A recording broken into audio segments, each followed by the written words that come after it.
하겠습니다. 기도하겠습니다. 하나님, 이 시간에도 말씀하시는 하나님 앞에 저희들 고개 숙였습니다. 듣는 귀가 되게 해주시고 전하는 자의 입을 주장하여 주시옵소서. 예수님 이름으로 기도드립니다. 아멘. 네, 마가복음은 서론에서 말씀드렸지만은 상당히 빠르게 움직이고 있는 그런 그 성경 기록 상황을 말씀드린 적이 있습니다. 그래서 예수님께서 이 한 곳에만 머물러 계시는 분이 아니고 상당히 이동을 자주 하고 계시는 그런 장면들을 우리 마가복음에서 자주 보게 됩니다. 오늘 보면은 회당에서 한편 손 마른 사람을 치유하시고, 그리고 그 전에는 안식일의 주인이라고 그러시기도 하시고, 그 말씀을 죄 사함의 권세가 있는 예수님 자신의 모습을 드러냅니다. 그러면서 6절에 보니까 이 상황에 안식일이 주인이 되신다. 그 말은 자기가 하나님이라고 선포하는 것과 마찬가지이기 때문에 거기에 도전하는 헤롯 당원들과 바리새인들이 한패가 되었다. 이렇게 얘기를 하고 있습니다.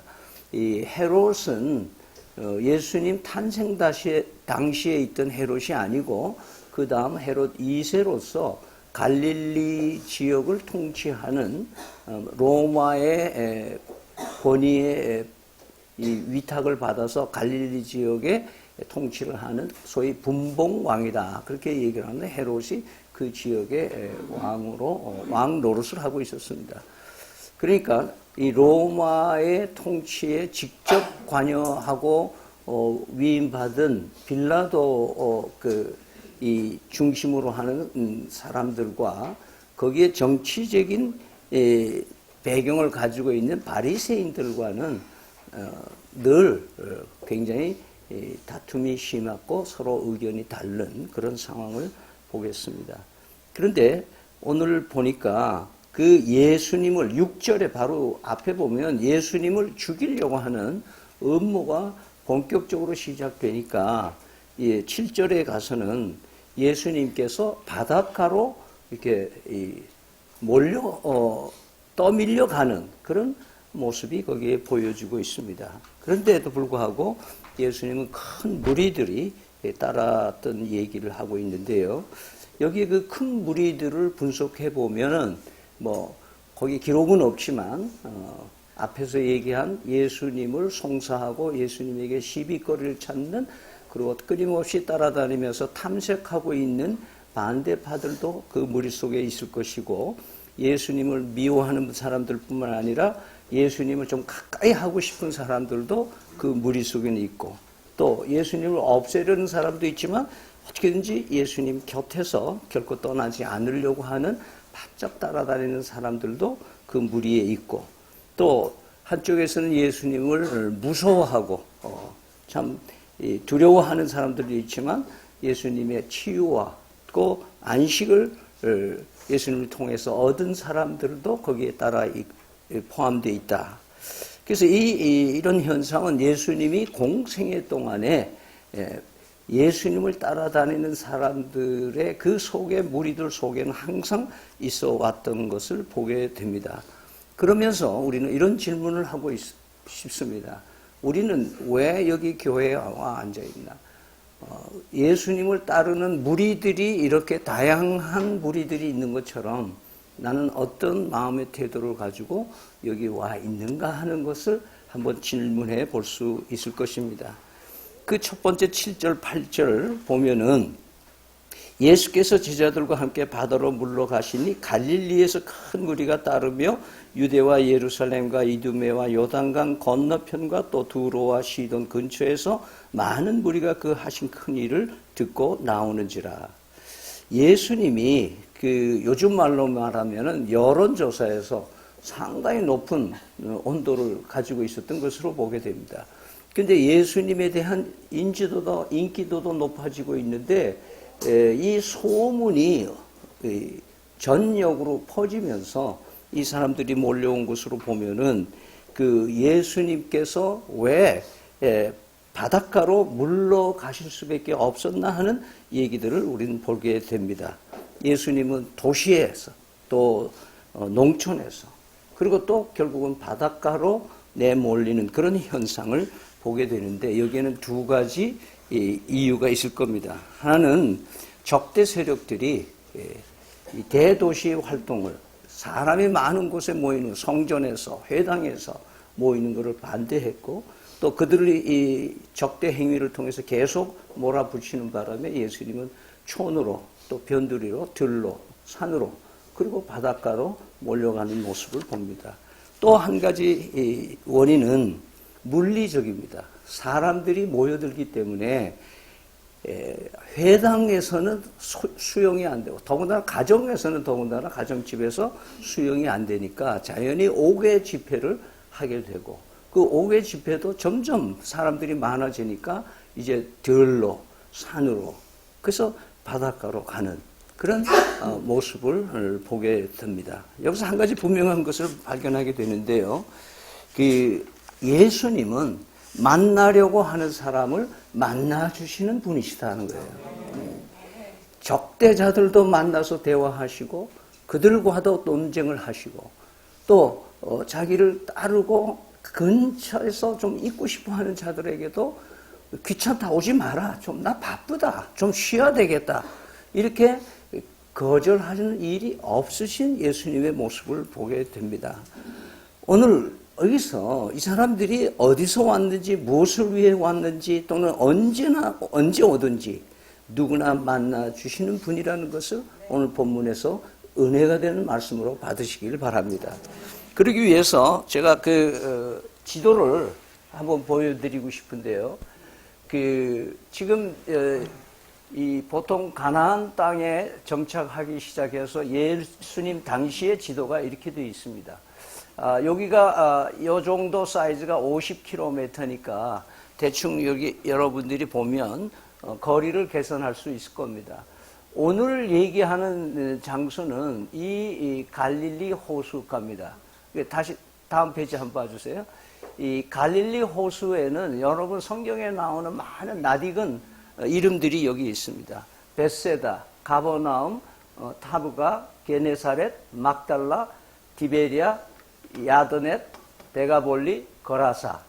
이 지역의 이름들이 성경에서 많이 나오는 이름들입니다. 다시 앞에 지도로 들어가겠습니다. 그래서 이 갈릴리 지역에 있는 일들인데 여기에 지금 모여든 사람들이 디베리아 바닷가라고 하는 이 지역에 모여든 사람들이 어디서 왔느냐? 유대라는 곳에서 왔다. 제일 남방 유대. 또 유대보다 더 밑에는 이두메라는데 이두메는 에돔 지역입니다. 에돔. 그래서 여기서 사람들이 오는데 예루살렘에서도 오고 그러니까 이 사람들이 여기까지 오려면 한 160km를 온 거예요. 그 다음에 이 북쪽에서는 시돈과 두로에서도 사람들이 예수님 손분 듣고 왔다. 그리고 요단강 건너편에 이 데가볼리 지역에서도 사람들이 왔다. 그리고 이 지중해 연안에 있는 이 사람들도 그 지역으로 왔다라고 얘기를 하고 있습니다. 그러니까 최소한도 여러분 160km를 걸으면은 사람이 1시간 4km를 걷습니다. 심리. 그러면은 4km를 10시간을 하루 종일 걷는다 하면은 40km 걸을 수 있습니다. 그러니까 최소한도 3, 4일은 노숙하면서 옵니다. 그 당시에 말과 나귀는 특정인들만 타고 다녔던 시대니까 모든 일반인은 걸어서 왔다는 것을 보게 됩니다. 저는 늘로레 선교단들하고 농촌으로 다니다 보면은 그 농촌에서 3일간 집회를 하면은 새벽 2시에 일어나셔서 2시간 반을 걸어서 새벽 기도 오시는 분들을 저는 체험을 했습니다. 이번에 짐바브웨이에 가서 집회를 하는데 너무 머니까 5시간 이상씩 걸어와야 되니까 하루 전에 와서 집회 참석하기 하루 전에 와서 거기서 노숙하고 그 다음날 참여하고 그 다음에 그날 가면 해지니까 또 자고 그 다음날 자기 집으로 가는 그런 성도들의 뜨거운 모습을 저는 목격했습니다. 따라서 오늘 이 기록을 보면서 사람들의 갈망, 사슴이 시냇물을 찾듯이 얼마나 예수님을 만나고 싶어하는 그런 마음에 그 갈망의 은혜가 되는 겁니다. 우리가 예수님이 어디 오신다 그러면 3일 노숙하면서 걸어서 예수님 만나러 갈 것 같습니까, 여러분? 요즘에는 대도시의 대중교통이 그렇게 편리해도 담임 목사님들마다 말씀이 뭐냐면 특별 집회를 해도 교인들도 잘 안 나온다. 옛날에는 옆에 교회가 부흥회를 하면 다들 같이 가서 은혜 받고 오고 그랬는데 이젠 자기 교회 집회를 해도 안 모이는 추세다. 그러면 이만큼 이 시대는 지금 갈망하고 소망하고 애타게 예수님을 만나야 되겠다는 예수님의 그 갈급한 그 마음을 알지 못하는, 그래서 오늘 이 대중들이 모여들었다는 말은 그만큼 이 사람들이 예수님을 만나고 싶어 하는 뜨거운 마음이 있었다는 것을 증명해 주는 말씀이고, 또 하나는 이 사람들을 거침없이 만나주시는 예수님의 모습을 보게 되는 겁니다. 여러분, 이 광고도 없고 홍보도 안 하고 무슨 초청자도 없고 이 모임에 책임지는 사람도 아무도 없고, 그리고 이 모임으로 큰돈 버는 사람도 없고 무슨 스폰서가 있는 것도 아닌데 이 모임이 이렇게 많은 사람들이 모이는, BTS 방탄소년단들이 모이는데 그렇게 모여드는 그 모임 이상으로 그 당시 예수님이 그 시대를 주름갑 잡고 다니셨다는 것은 그 예수님의 갈망과 대중의 갈망이 같이 있다고 우리에게 말씀하고 있는 겁니다. 이러면서 우리는 전박이정 그 문제투성인 사람들이 예수님의 소문을 가만히 앉아서 기다릴 수만 없는 거예요. 왜냐하면 그들 중에는 정치적으로 해방을 원하던 애국지사들도 있었을 것이고 독립운동하는 사람들이 있었을 뿐만 아니라 가난에 허덕이면서 한 끼를 걱정해야 되는 제도적 가난에 허덕이는 사람들이 예수님을 만나서 빵의 문제를 해결하고 싶은 사람들도 있었을 것이고, 장애와 질병으로 사회에서 대접받지 못했던 사람들이 예수님은 대접해 줄 거라고 하는 그런 갈망, 이 잡신에 시달리던 귀신 들린 사람들이 어떻게 예수님을 만나면 내 마음의 모든 잡신은 해방될 수 있겠는가? 그 속에는 메시아와 진리를 찾으려고 하는 사람들도 있을 것입니다. 물론 앞서 말씀대로 예수님을 제거하려고 하는 음모하는 세력들도 있었던 것을 봅니다. 오늘 이 시간에 우리는 이 예수님을 갈망하는 마음이 우리에게 있는가라는 질문을 하면서 예수님이 우리를 향해서 오늘도 우리를 기다리시고 계시는 예수님이라는 것을 함께 나누려고 합니다. 두 번째, 우리는 예수님은 이 무리들이 계속해서 증가해서 나오는 데 대해서 예수님이 준비를 했던 것을 보게 됩니다. 그것이 다른 제자들로 하여금 배를 준비하라 해서 조금이라도 더 대중들이 모래사장에 더 가까이 올 수 있도록 스페이스를 주기 위해서 자신의 배를 강대상으로 삼아서 배에 오르셨던 모습을 우리는 보게 됩니다. 예수님은 우리가 아무리 찾아와도 예수님은 우리에게 우리가 있을 곳을 준비해 주시는 예수님이십니다. 그의 가슴은 넓습니다. 그의 가슴은 누구도 와서 안길 수 있는 넉넉한 가슴을 가지고 계신 예수님, 그 무리들을 향해서 그 준비하셨던 예수님의 모습을 보게 됩니다. 그러면서 많은 사람들을 고치셨으므로 이렇게 얘기 나옵니다. 이 문제를 해결해주고 문제를 가지고 나오는 사람들, 만약에 이 사람들이 이미 먼저 예수님에게 갔던 사람들 입에서 소문이 야 가봐야 별 볼 일 없더라, 볼 거 없더라, 막 그런 소문이 같이 퍼진다면 뭐예요? 사람이 올까요 안 올까요? 왜냐하면 이미 거기에 만났던 사람들, 있었던 사람들, 예수님으로부터 치유함을 받고 해결받았던 수많은 사람들이 계속해서 입소문을 퍼뜨리고 있는 이런 상황이 벌어지는 것입니다. 그래서 예수님은 그 누구든지 만나주면서 찾는 자에게 찾게 해주시고 구하는 자에게 얻게 해주시고 두드리는 자에게 열리게 해주시는 그 예수님, 나오기만 하면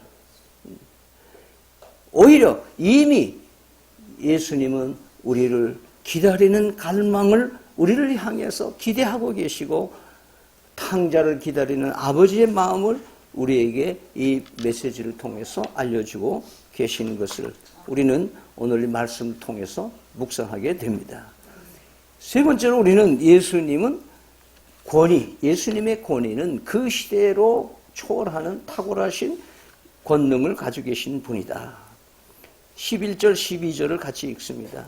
더러운 귀신들도 어느 때든지 예수를 보면 그 앞에 엎드려 부르짖어 이르되 당신은 하나님의 아들이다 하니 예수께서 자기를 나타내지 말라고 경고하시다. 마가는 반복해서 귀신 들린 사람 이야기를 계속 취급을 하고 있습니다.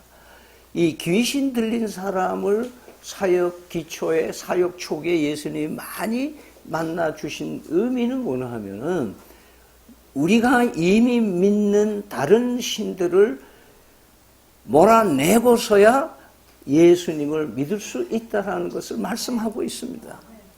단순히 이 귀신을 엑소시스트, 이 귀신을 쫓아내는 예수님으로 묘사하는 것은 잘못된 겁니다. 지난번에 말씀을 드렸습니다만 캄보디아 가면은 집집마다 앞에 이 조그마한 자기 수호신들을 앞에 기둥에다 세워놓습니다. 호텔에 들어가면 호텔 라비에 있습니다. 이 비슷한 게 중국에 가시면은 중국 음식점이나 호텔에도 거의 비슷한 게 일본에 가면 일본에도 다 있습니다. 그러면 대개 이 잡신을 섬기는 데 복음을 전하게 되면은 대개 그 복음이 정확하게 전달이 안 되면 어떻게 되느냐 하면은 이미 내가 믿는 하나님을 신들을 내 안에 그냥 두고 야 그래 예수님이 그렇게 능력 있는 분이야 그럼 나 플러스 알파 하나 더 그 많은 신들 중에 나 더 좋은 신 힘센 신 내가 영접한다 그렇게 생각하는 거예요. 그러니까 이게 필요할 때는 이런 신을 내밀고 저거 필요할 때는 저 신을 내미는 온갖 잡다한 귀신들이 내 속에 존재하면서 거기에 예수님을 모신다는 것은 절대 불가능한 일이다 이 말이에요. 그러니까 예수님이 귀신을 내쫓아야 그 안에 예수님이 온전히 주인 되실 수 있다는 말씀을 하시는 겁니다. 그래서 이 귀신을 다루는 얘기가 성경에 많이 나오는 이유가 거기에 있습니다. 누가복음 11장에 보면 24절에서부터 보면은 더러운 귀신 들렸던 사람들이 그 사람에게서 귀신이 나갔습니다. 근데 나간 귀신이 다른 데로 돌아다니다 보니까 있을 곳이 없어. 그래서 지금 와서 보니까 지가 옛날에 있던 그 사람 보니까 깨끗하게 정리돼 있어. 비어 있어. 그래서 너무 좋아가지고 친구들 다른 귀신들 7명을 데리고 와가지고 야 여기 들어가자. 그래서 그 사람한테 들어가니까 그 사람 모습이 뭐예요? 그 상황이 이전보다 훨씬 나빠졌다. 이렇게 기록을 하고 있는 거예요. 여러분 이것이 기독교의 핵심적인 신앙의 모습입니다. 우리는 다른 종교 얘기하지는 않습니다만은 대개 생각을 비워라, 마음을 비워라. 참 얼마나 좋은 얘기예요. 마음을 비워라. 그러면 텅 빈 마음만 가지고 있으면은 구원이 되는 거냐 이 말이에요. 내 안에 예수 그리스도가 주인 되시도록 영접하고 그 이름을 믿는 자가 되어야만 우리는 새로운 구원받는 대열에 들어간다는 사실을 잊지 마시기 바랍니다. 오늘도 귀신들은 주인 없는 집을 찾고 계신다. 주인 없는 집. 여러분 혹시 가위 눌린다든지 뭐 해가지고 뭐 많이 불안해하고 하는 거 여러분 악한 마귀 겁내지 마시기 바랍니다. 제가 피닉스에서 공부할 때 마지막 학기에 한인교회가 설립되면서 거기 담임하러 오신 분이 비자가 안 나와가지고 중간에 귀국하시는 바람에 할 수 없이 저보고 와서 한 6개월 교회로 좀 봐달라 그래서 봤습니다. 근데 그때 한 장로님이 자기 고향에 있었던 목사님이 한 번 오셨는데 한번 나제배 설교를 하게 좀 해주세요. 그래서 그럼 하시라고. 근데 그 목사님이 그날 오셔가지고 설교하는데 이런 얘기를 하세요. 나는 평생 마귀를 연구했다는 거예요. 그리고 뭐냐면 여기도 지금 사탄 마귀들이 여기 가득 차 있다고. 여러분 정신 차리세요. 막 이러는 거예요. 그래서 내가 그 다음 주 설교는 그랬어요.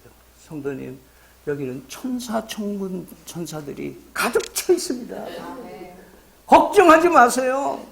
이런 쪼무레기들을 마음대로 지배하시는 대장 예수님이 우리의 구세주입니다.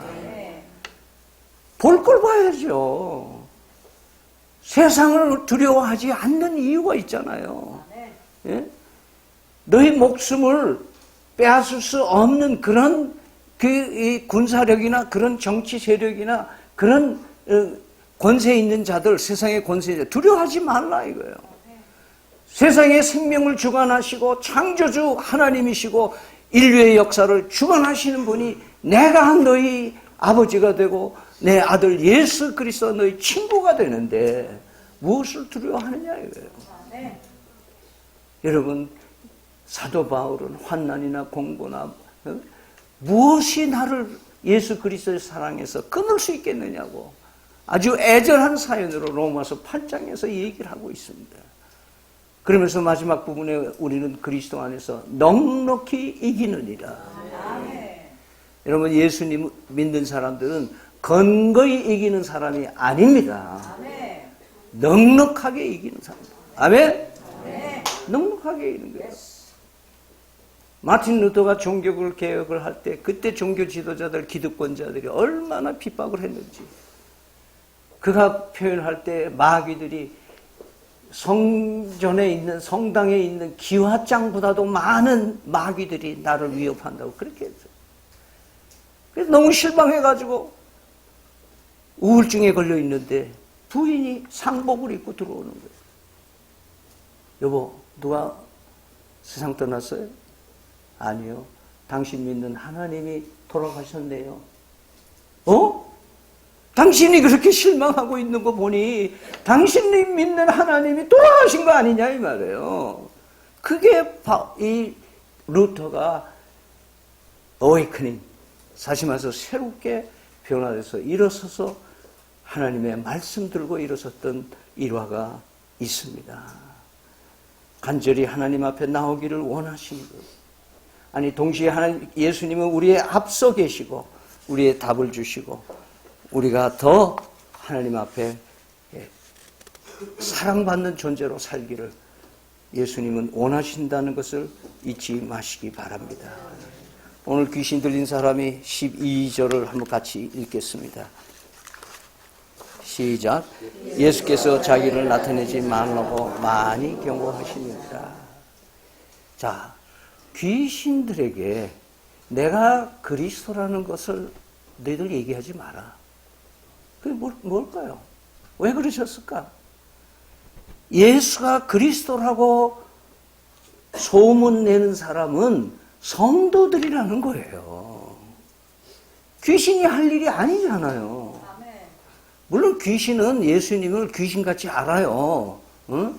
사람은 모르고 있어. 사람은 예수님이 그리스도인지 아닌지 잘 모르고 있고 그 오죽하면 요한복음 1장에 보면은 빛이 세상에 왔으나 세상이 그를 알지 못했다. 그래서 나를 영접지 아니한, 그래서 나를 영접하는 자 그 이름을 믿는 자에게는 하나님의 권세를 주신다고 하십니다.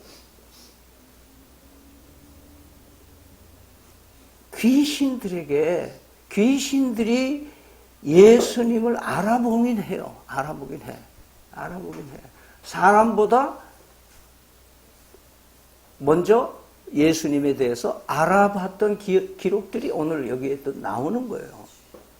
그런데 너희들은, 귀신들은 너 복음 전하면 안 된다 그런 거예요. 그런데 우리는요, 드라마를 보거나 뭐 크리스천들이 무슨 사건을 보고 그러면 거기에 무슨 메시지가 있는 줄 알아. 응? 아, 하나님이 저런 사람을 통해서 저렇게 하나님이 살아계심을 증거해 주시는구나. 아, 예수님의 십자가가 저렇게 또 전달되는구나. 아, 점쟁이가 예수 믿으라 그래서 믿었다는 사람이 간증을 한다. 그럼 점쟁이가 예수님을, 복음을 전하는 사람이에요? 아니잖아요. 오늘 예수님은 귀신에게 내가 누구라고 하는 건 너희들 소문내지 마라 이거예요. 함부령을 내린 거예요. 여러분, 영어라는 언어는 본디 기독교적인 배경을 가지고 있는 언어예요. 라틴어로 출발해가지고 모든 언어가 그렇게 돼 있어요. 여러분, 애들이요, 영화를 보면서 질문하는 질문이 있어요. 왜 지서스 크라이스트가 그렇게 욕 중에 나쁜 욕이 돼요? 여러분 혹시 기억하세요? 영화를 보면은 그 갱단들 보고 그 막 나가는 사람들, 뒷골목에서 있는 사람들이 막 저주하는 얘기하고 욕할 때 지서스 크라이스트 뭐 이렇게 얘기해요. 그 좋아서 하는 얘기예요? 아니에요. 하나님은 그런 거를, 예수님은 그걸 원치 않으시다 이 말이에요. 그런 말을 왜 안 믿는 사람들이 예수가 그리스도라고 말하게 놔두느냐 이거예요. 그럼 누구에게 책임이 있느냐? 성도들에게 책임이 있는 줄 믿으시길 바랍니다. 예수님이 마태복음 28장에 모든 권세를 하나님이 나를 주셨다. 너희는 가서 모든 사람에게 제자를 삼고 내가 가르친 모든 것을 지키게 하라. 명령하라. 이걸 대위임이라고 얘기해요. 대위임. 대위임. 복음을 땅끝까지 전하라고 위탁해 주신 분이 누구에게 부탁하셨나? 제자들과 성도에게 부탁했어요. 이것은 세상 사람들에게 부탁하신 게 아니라니까요. 세상 문화에게 부탁한 게 아니라니까요. 세상 정치인들에게 부탁한 일이 아니라니까요. 귀신들에게 허용하지 않으신 한 제한이 바로 너희들 입에서 나와야 된다. 너희들 입에서는 예수 소문이 퍼져라. 예수 소문이 땅끝까지 퍼지게 하라. 그 퍼지게 하는 책임이 성도들에게 있다. 이 말씀을 하나님이 우리에게 하시는 줄 믿으시기를 바랍니다. 기도하겠습니다.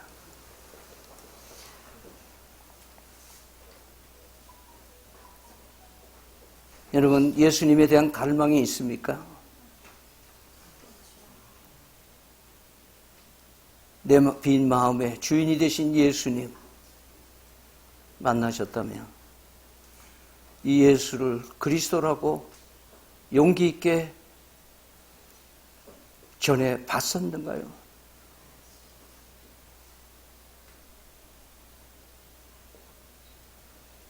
성령 하나님이 어떤 마음을 여러분에게 주셨는지 저는 알 길이 없지만 여러분에게 말씀하신 바대로 이 시간 마음을 하나님께 올려드리는 기도를 각자 하시기 바랍니다.